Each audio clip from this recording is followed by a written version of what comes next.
Olá, eu sou o Fábio e você está no canal 10 Minutos Investindo. Aqui nós falamos de ações, opções, mercado em geral, day trade, swing trade e position. E nesse vídeo eu venho trazendo a pedidos de alguns inscritos e alguns amigos que me pediram, um vídeo falando sobre os números apresentados sobre a livraria Saraiva, que no dia 13, agora sexta-feira 13, divulgou os números do seu balanço e eu venho trazendo aqui algumas informações e a minha análise sobre os números da empresa e as suas perspectivas. E como sempre, se esse assunto lhe interessa, segura só um minutinho de introdução que nós já voltamos com o vídeo.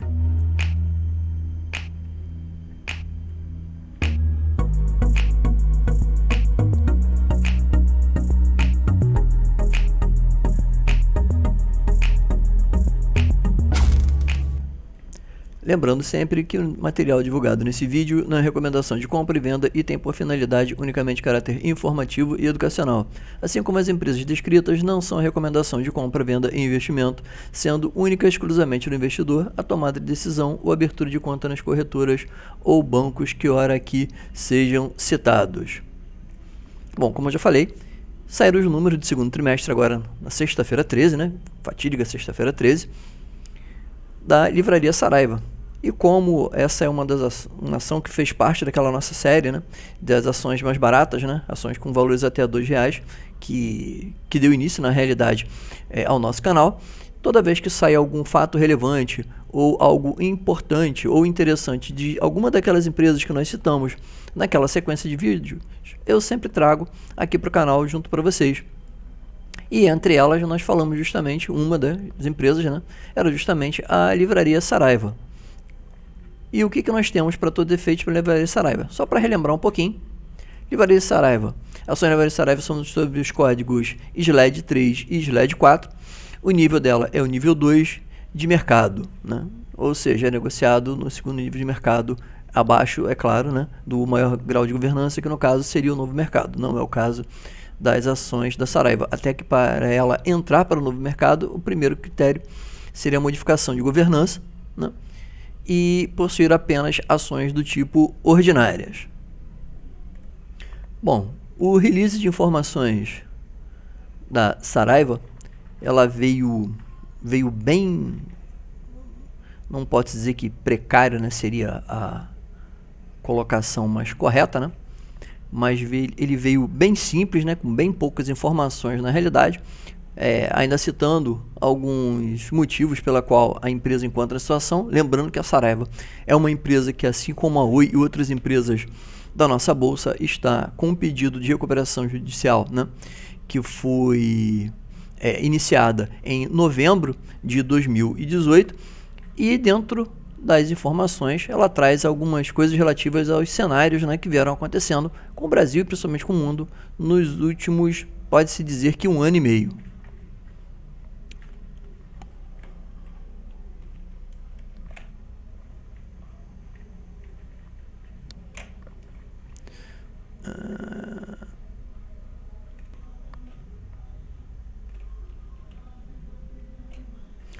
Bom, e dentro dessas informações, propriamente, deu um errinho aqui rápido, corrigindo.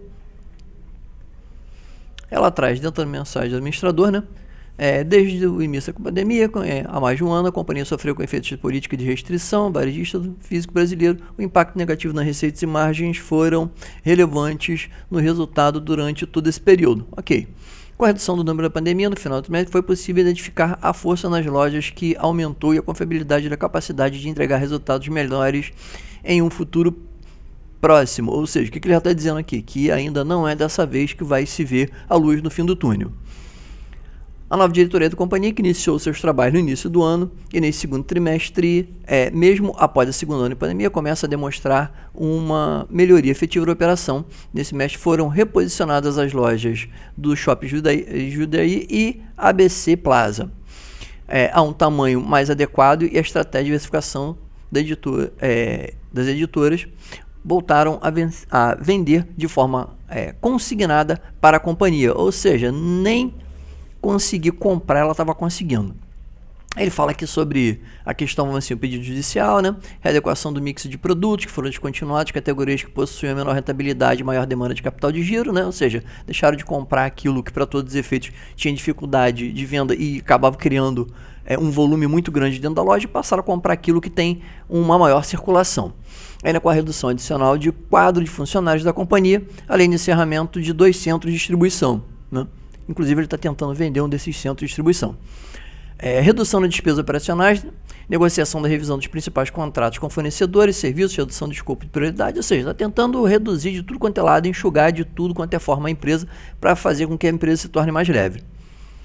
Reestruturação do parque de lojas, priorizando a unidade de maior rentabilidade, encerrando as lojas menores perspectivas. Lembrando que em alguns casos ela tinha literalmente, em alguns locais, lojas literalmente, aqui perto da minha casa mesmo, tinham 2 lojas da Saraiva, uma literalmente colada na outra, que eu via a menor necessidade para isso, né? E dentro do shopping uma loja que não tinha mais tamanho, que era maior do que, vamos assim, várias das grandes varejistas que compõem esse shopping, ou seja, nada a ver, né? Migração da plataforma de e-commerce, isso aqui para mim é um ponto primordial, na qual infelizmente ainda não apresentou, eu de sinceridade nem sei, eu acho que a empresa já teve bastante tempo, pelo menos para poder se adequar ao novo formato de venda, né? A maioria das empresas, vamos dizer assim, do varejo principalmente, elas, vamos dizer assim, enxergaram, principalmente durante esse período de pandemia, a necessidade de uma migração mais rápida, né?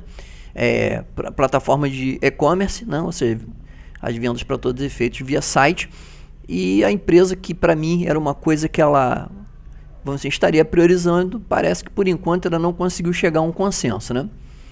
Visando mitigar a inconsistência do e-commerce, foi realizada a implementação da nova plataforma com um sistema mais leve, ágil, estável do que o utilizado anteriormente, que deverá contribuir para melhor performance. Deverá. Abastecimento de produtos. Após o ajuizamento da recuperação judicial, a companhia, com apoio à parceria de fornecedores, iniciou o processo extensivo para a normalização do abastecimento dos produtos de todas as categorias, com foco maior em livraria e principal linha de atuação. Bom, eu acho que ela deveria focar mais em e-commerce, né? Ou seja, venda, vamos dizer assim, digital, né? E, inclusive, é muito comum hoje em dia você encontrar uma quantidade de livros digitais muito grandes. Eu acho que ela está, vamos dizer assim, apontando para o lugar errado, mas os gestores devem saber o que estão fazendo. No entanto, mesmo cumprindo os pagamentos fornecedores e bancos determinados pelo plano de recuperação judicial, todas as medidas adotadas pela companhia ainda não foram suficientes para concretizar as perspectivas de crescimento e geração de caixa, né? Ela volta aqui falando sobre a questão de Covid, né? Que eu não gosto de falar em vídeo, que acaba que o YouTube pega aí, vamos dizer assim, e tira, vamos dizer assim, o alcance do vídeo, né? Mas infelizmente não tem como você falar sobre isso sem falar sobre esse troço, né? Mas você acaba sendo prejudicado pelo YouTube, mas tudo bem. Bom, o primeiro aditivo do plano de recuperação judicial submetido pelo juiz da recuperação judicial em 3 de julho de 2020, foi aprovado em Assembleia Geral de Credores, realizado no dia 26 de fevereiro de 2021, né? E homologado no dia 5 de março de 2021. Ou seja, eu acho que está sendo muito moroso também esse processo, mas tudo bem, como eu falei, os gestores devem saber o que estão fazendo. O plano aditivo tem como objetivo viabilizar o pagamento dos credores e o sucesso do processo de recuperação judicial. Aí ele fala aqui sobre a venda das UPIs, né, que são algumas alienação de alguns grupos e unidades produtivas que ela tem, inclusive um centro de distribuição e por aí em diante. A nova gestão de abastecimento, do modelo descentralizado e tal, otimização do back-office, estruturação no parque de lojas, rentabilidade e tal, tá, muita coisa. Eu vou deixar esse release deles aqui no abaixo, né, na descrição do vídeo, e depois, se vocês quiserem ler toda essa parte aqui, vocês leiam com mais calma, né? Vamos para onde importa, né? Aqui ele fala sobre, mais uma vez, o impacto sobre, não precisa dizer o nome, né? E aqui ele fala, vamos dizer, aí ele fala sobre o e-commerce novamente, continua operando e honrando os compromissos com o nosso cliente. Além disso, foram realizadas ações promocionais para elevar o fluxo do canal. Colaboradores, geração de receita, foram realizadas ações promocionais e de marketing buscando retornado da receita. Caixa, diante do cenário atual, com as fontes de receita fortemente impactadas, visando a manutenção da perenidade das operações, a companhia adotou iniciativas de manutenção de caixa, revisando os contratos com fornecedores, renegociação de custo de ocupação da companhia, suspensão de renegociação e, consequentemente, parcelamento de pagamentos vendidos, suspensão, conforme permitido pelo governo federal, do pagamento de FGTS aos nossos colaboradores pelo período previsto em legislação, revisão diária das projeções de vendas e despesas para o próximo mês, para os próximos meses, visando proteção de impactos inesperados de caixa, né? Chamados não recorrentes, né? Aí já começa falando em não recorrentes, impactos não recorrentes. Durante o segundo trimestre de 2021, a administração revisou estimativas relacionadas à perda de valor recuperável dos ativos e provisões para riscos tributários cíveis e trabalhistas, né? Já que ela está dispensando muita gente, ela já sabe que ela provavelmente vai encontrar e vai enfrentar alguns processos aí pela frente. Realizando operações visando o aumento de rentabilidade e seguindo. Com isso, ela já fez literalmente um contingenciamento de 11,9 milhões positivo na despesa e outros impactos que foram de 0,500 mil reais, né, negativo de despesa. Desta maneira, para que se possa ter realizado a análise fidedigna das operações da companhia, todos os resultados reportam desse relatório a administração, considerando os números recorrentes do segundo trimestre de 2021 versus segundo trimestre de 2020 e primeiro trimestre de 2021, né? E aqui a gente começa, né? Receita líquida, né? 20,931 milhões, ajustado, o contábil e o ajustado, né? Vamos olhar só para o ajustado para todo efeito. Receita líquida final, 19,751. CMV, né, que é custo de mercadoria, 11,6 também. Lucro bruto, 8,146 milhões. Margem bruta de 41,2, né? E aí nós vemos aqui, ó, despesa operacional. Aí a coisa começou a ficar pesada, né? Contábil, 9,966 e ajustado, 27,165, ou seja, muito maior para todos os efeitos do que a receita bruta da empresa. Por que isso? Justamente por causa desse provisionamento que a gente tem aqui em cima. Não, são de, vamos dizer assim, de 11.417, que são chamados não recorrentes, né? E mais dos efeitos IRFS 16 de mais 6,083, né? Margem EBITDA, né? Com isso se torna negativa em 96,3%. Outras despesas aqui ainda tem mais uma outra despesa de 5,682. E nós chegamos aqui embaixo com uma margem líquida negativa de menos 125,6%. Se a gente está olhando só os dados, tá? Agora do segundo trimestre de 2021. A coisa parece estar feia, mas vamos tentar achar alguma coisa aqui, né? Se possível, é claro. Lucro ou prejuízo contábil 13,387, já olhando vamos dizer assim, o ajustado 24,804 milhões. Destaques, né? Ele fala aqui destaques, aumento na margem em 3,2 pontos, margem bruta do segundo trimestre de 2021 em comparação ao segundo trimestre de 2020. Não houve aumento, né? Tirando por onde que para todos os efeitos em 2021, mesmo com toda a dificuldade, né? Você olhando principalmente o desempenho da maioria das ações da Bolsa, isso aqui é a mesma coisa que ficar no 0 a 0, mas tudo bem. Redução de 33,9% da despesa operacional recorrente no segundo trimestre de 2020 em comparação ao segundo trimestre de 2020. É claro, né? Todas as empresas fizeram isso também até agora é novidade. Melhora de 11,5 milhões na EBITDA, ajustado de 2021 em comparação ao segundo trimestre de 2020. Tá, vamos ver de onde é que saiu isso. Em 5 de abril de 2020 ele fala aqui sobre no Diário Oficial de Justiça, o edital de oferta pública por meio de certame judicial virtual, mediante a apresentação de proposta fechada para alienação da unidade de propriedades isoladas. Isso aqui eu trouxe aqui no canal via fato relevante. Quem quiser procurar consegue achar entre os vídeos. Não vou ficar esmiuçando isso aqui também, né?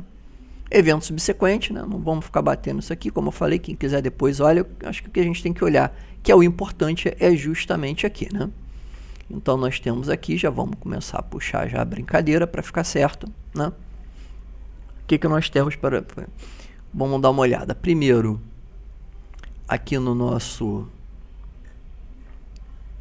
trimestre atual, olhando com relação ao trimestre anterior, para ver como é que os números foram, e comparando como sempre, com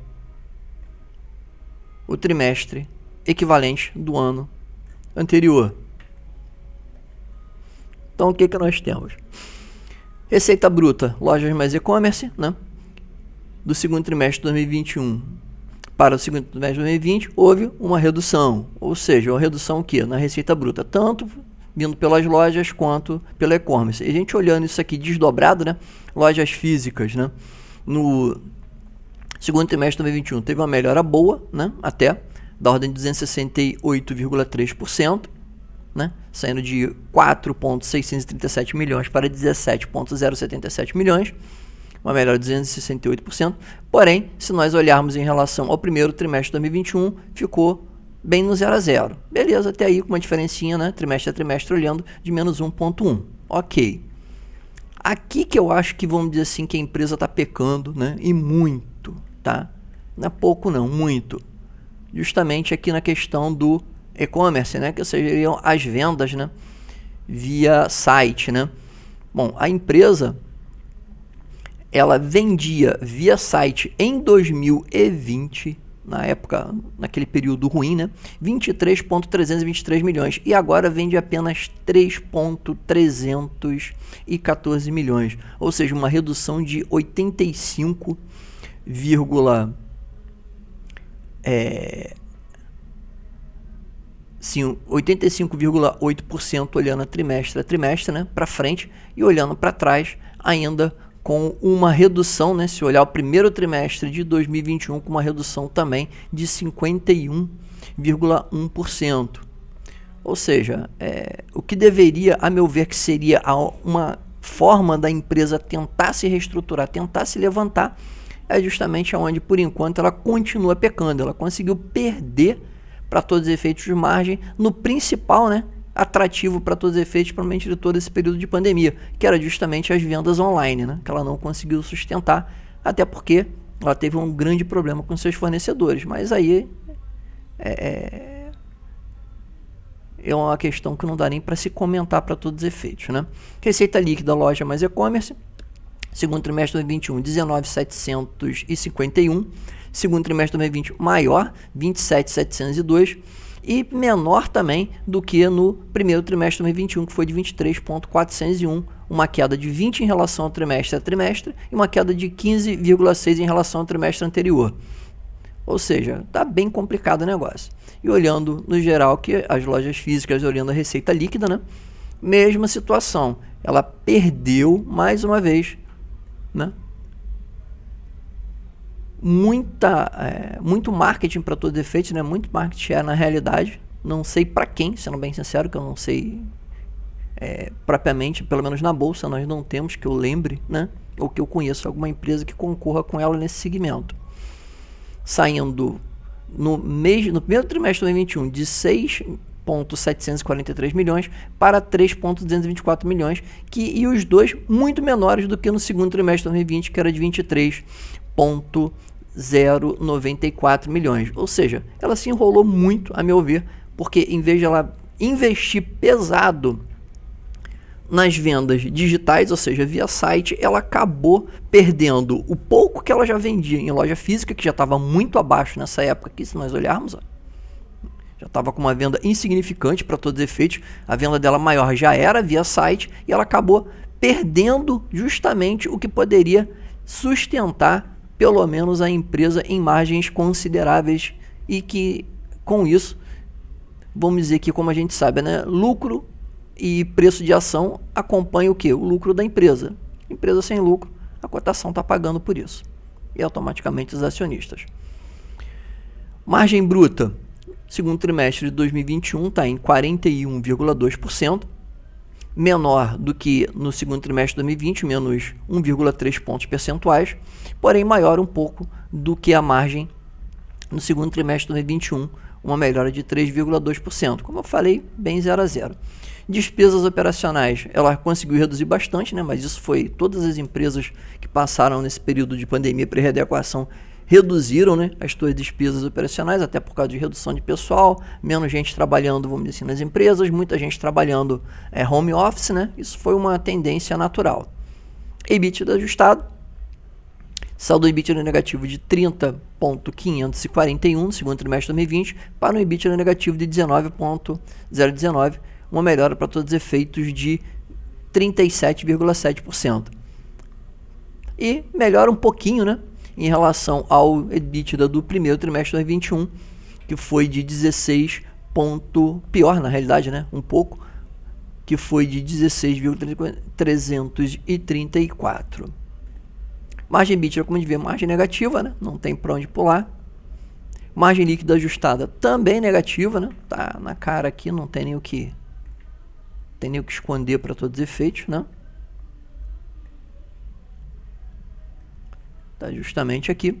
Lucro ou prejuízo? Resultado final, um prejuízo no segundo trimestre de 2021, ajustado, tá? Já o ajustado, de 24.804 milhões, maior do que o prejuízo do primeiro trimestre de 2021, menor do que o prejuízo do segundo trimestre de 2020, mas continua bem no negativo.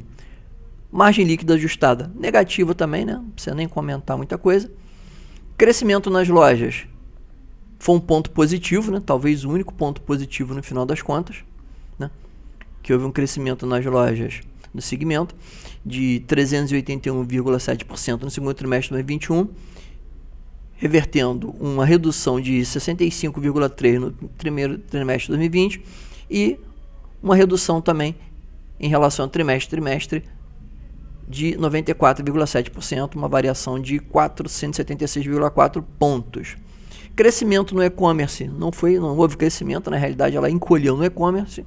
Quantidade de lojas, né? Ela diminuiu, saiu de 64 lojas, como ela falou, reduziu, entregou muitas lojas, principalmente, né? Aí que eu falo, entregou as lojas, deveria ter se fortalecido no e-commerce, o que infelizmente ela não o fez. A área de venda no final de período, ela tinha, em segundo trimestre de 2020, uma área de vendas da ordem de 38.161 metros quadrados, né? Agora tem uma área de 20.217 metros quadrados, menor do que, inclusive, o primeiro trimestre de 2021, de 21.041. A variação de menos 3,9 em relação ao trimestre anterior e de 47,7 com relação ao trimestre referente do ano anterior.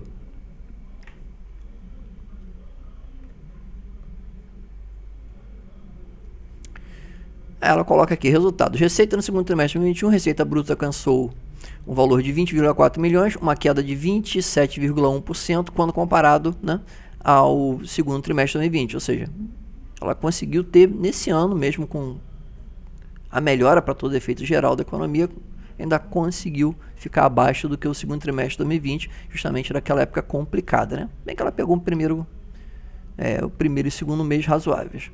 Receita líquida, segundo a mesma tendência, no trimestre apresentando uma redução de 28,7%. Cabe destacar que a redução observada é principalmente em função da redução de receita de e-commerce, onde ela não poderia ter perdido o que ela perdeu, a meu ver, mais uma vez falando. Receita da loja física bruta no segundo trimestre de 2021 atingiu o valor de 17,1 milhões, o que representa um aumento de 268,3% quando comparado ao mesmo período anterior. E a receita líquida, seguindo a mesma linha, apresentou um aumento de 258,6%. Receita do e-commerce, né, que para mim, como eu falei, foi onde eles pecaram muito, erraram muito. A venda bruta no Saraiva com a apresentação de um declínio de 85,8% em relação ao ano anterior, enquanto as vendas líquidas reduziram 86%. Resultado bruto, como reflexo, apresentou um ganho de 3,2% em margem, porém para um passo de 38,8% para 41%, além de uma estratégia de prioriza rentabilidade focada e tal. Despesas operacionais conseguiu reduzir, porém o resultado todo acabou sendo impactado aqui em cima do EBITDA. EBITDA recorrente com a inclusão do efeito IFRS 16 nas linhas de despesa, o impacto pelos efeitos de pandemia, onde a receita foi fortemente reduzida, totalizando 19,2 milhões negativos no segundo trimestre de 2021, apresentando um ganho de 11,5 milhões em relação ao segundo trimestre de 2020. Aí a gente tem aqui justamente o EBITDA da empresa, que em relação, inclusive, ao trimestre anterior, né, se a gente for colocar EBITDA trimestre a trimestre, conseguiu ficar abaixo, tanto pelo trimestre anterior, um pouco melhor do que o trimestre relativo no ano de 2020, mas eu acho que não dá nem para comparar o segundo trimestre de 2020. Como eu falo, boa parte dos balanços das empresas que nós estamos vendo agora, estão saindo com valores, poderia dizer que muito distorcidos, quando você faz a referência pelo segundo, né, trimestre do ano de 2020, que foi o mais impactado pela pandemia. A maioria dos cálculos que eu estou fazendo, para mim, pessoalmente, né, não estou dizendo que ninguém tem que fazer isso, ninguém tem que adotar essa metodologia, eu tenho preferido fazer um cálculo puxando uma média do segundo, terceiro, do terceiro e quarto trimestre de 2020, né, para ter uma noção exata se as empresas elas realmente estão melhorando ou se é simplesmente uma distorção do mercado, principalmente pela questão do período, né, mais crítico do ano passado, que foi justamente entre março e abril, né? Março, abril e maio, na realidade, do ano passado. EBITDA do segundo trimestre de 2021 ficou negativo em 24,804 milhões. No primeiro trimestre, em 20,340 milhões. Né? Houve uma melhora de 63,1% em relação ao segundo trimestre de 2020, porém, para todos os efeitos, uma piora de 21,9% em relação ao trimestre anterior. Se a gente for olhar isso anualizado, né, os números são bem melhores, mas ainda continua muito ruim. Né? EBITDA negativo nunca é bom, na realidade. As margens, em qualquer um dos cenários, também continuam negativas. Aqui ele fala sobre o capital de giro, fala sobre a receita e despesas ou despesas financeiras. Né? O prazo médio de recebíveis permaneceu em 18 dias, né? Que é o prazo médio que ele tem para recebimento, quando comparado ao mesmo período do ano anterior. O prazo médio de cobertura de estoque aumentou para 43 dias, passando para 121 dias no segundo trimestre de 2020 e para 164 dias no segundo trimestre de 2021. Receita e despesa financeira líquida, resultado financeiro líquido ajustado, excluindo os impactos alterados pela relação contábil em virtude ao CPC 06 e IFRS 16, foi uma despesa de 4,8 milhões no segundo trimestre de 2021, representando um aumento de 320 em comparação ao mesmo período do ano. Lucro líquido, não foi lucro, foi prejuízo, né? Um prejuízo de 24,8 milhões no segundo trimestre de 2021. Liquidez, no dia 31 de junho de 2025, o saldo total de caixa disponível e caixa bloqueado e recebível de cartão de crédito era de 9,8 milhões, contra 37,7 milhões em 31 de junho de 2020. Olhando aqui o consolidado, né? Para fecharmos, o que nós temos? Segundo trimestre de 2021, como sempre, vamos olhar em relação ao primeiro de 2021 e o segundo também de 2020. Empréstimos e financiamento, o valor está a maior do que nos dois cenários anteriores, né, em relação ao trimestre relativo do ano anterior e do trimestre deste ano anterior ao trimestre atual, maior. Em um caso 6,8% e no caso em relação ao primeiro trimestre de 2021 de 2,3%. Caixa equivalente de caixa da empresa. No segundo trimestre de 2020 ela tinha um caixa de 33,249, que ela veio queimando para todos os efeitos. O caixa, que era, olhando em relação trimestre a trimestre, ela tem um caixa hoje 75,9% menor, ou seja, um caixa de 8,008 milhões, e que já era menor para todos os efeitos no primeiro trimestre de 2021 em relação ao segundo trimestre de 2020, que era de 16,307, olhando um pelo outro, né, segundo trimestre de 2021 em relação ao primeiro trimestre de 2021, um caixa a menos de 50,9%. Dívida líquida ajustada da empresa continua, infelizmente, crescendo, era de 126,287 no segundo trimestre de 2020, no primeiro trimestre de 2021 passou a 150,294 e agora no segundo trimestre de 2021, 162,371. Recebíveis em cartão, os valores ficaram bem próximos um do outro, né?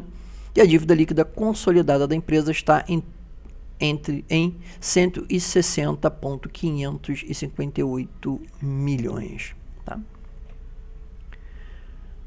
Bom, difícil ver um horizonte para a empresa, né? Eu acho que ela perdeu a mão, principalmente com relação ao e-commerce, que poderia ter sido, né, a grande virada de chave para a Saraiva. A gente vai continuar acompanhando, né, para todos os efeitos. Vem tentando achar no case alguma coisa que a gente possa dizer assim, é válido, né? Vale a pena correr atrás, ou vale a pena, vamos dizer assim, acreditar, mas está bem difícil. A meu ver, eu acho que uma das poucas saídas, né, pelo menos no curto prazo, olhando, né, não estou dizendo que no longo prazo a empresa não consiga se reestruturar, mas pelo menos no curto prazo, a única forma que eu veria para a empresa conseguir se levantar seria se ela conseguisse fazer uma junção com uma outro grande conglomerado, né, tipo um Amazon da vida, alguma coisa assim, ou ser comprada de repentemente, né, pelo Amazon da vida, porém com o passivo que ela tem extremamente complicado, né, e daí passar por um processo maior de reestruturação, né. Eu acho que a empresa ela se perdeu, já estava numa situação complicada, se perdeu durante a pandemia, não soube aproveitar de certa forma a condição de reestruturação que algumas empresas acabaram aproveitando, né, mesmo que na marra, mas acabaram assim, se reinventando, principalmente com o comércio digital. Perdeu margem, inclusive, no comércio digital. E a situação é essa que nós vemos agora. Bom, isso é que nós temos para todos os efeitos. E só para fechar, aqui no gráfico na parte de cima, a receita líquida da empresa, a gente vê que a receita líquida da empresa conseguiu subir, conseguiu uma melhora, né? Até o ano de 2015, depois disso veio andando de lado, literalmente até o ano de 2019, desabou já no ano de 18 e 19, quando entrou com pedido de recuperação judicial.